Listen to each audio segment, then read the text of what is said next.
Ang bagyong Yolanda nga niigo sa nasod ni atong Nobyembre 8 ning tuiga nakamugna og dakong kadaot sa syudad. Ug base sa record sa San Carlos City Disaster Risk Reduction and Management Office, kini mokabat og 23,929,500 pesos na estimated damage. Sa estruktura, kini mokabat sa 2,920,000 pesos ang danyos.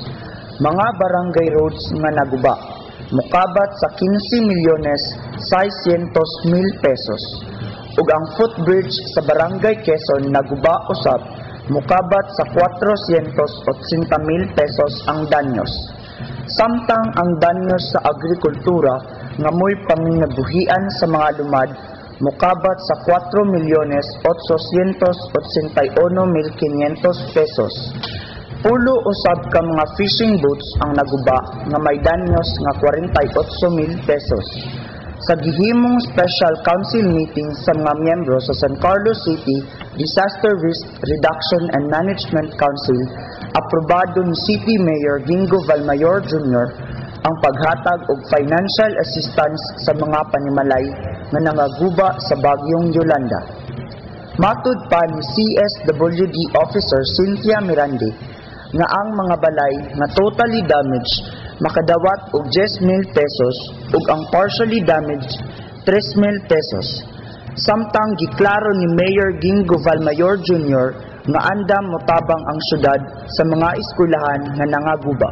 Base sa record sa City Social Welfare and Development Office nga mokabat sa 3,174 ka mga pamilya ang ni-evacuate nga mototal sa 11,583 ka mga individual. And 3,000 for partially damaged. Chief Executive for the relief operation. Ang lokal nga kagamhanan sa San Carlos maoy nagsupply og mga pagkaon ngadto sa mga evacuation center sugod ni atong Nobyembre 7 hangtod 8 ning tuiga. Tungod kay ni atong Nobyembre 7 daghan naman ang ni-evacuate nga mga pumuluyo ngadto sa ilang mga barangay hall ug ang uban anaa sa mga eskwelahan.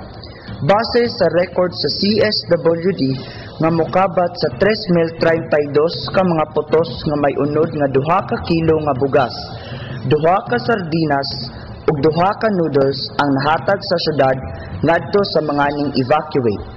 Ang probinsyal nga mga kagamhanan ninghatag usab ngadto sa mga apektado sa bagyong Yolanda dinhi sa San Carlos. Ang probinsyal nga kagamhanan nagsugod sa pagpanghatag pinaagi sa CSWDO sugod ni atong Nobyembre 8 ug nakahatag sila og 200 ka putos nga may unod nga 3 ka kilo nga bugas, 3 ka sardinas ug 3 ka noodles ug laing 6 ka sako nga bugas.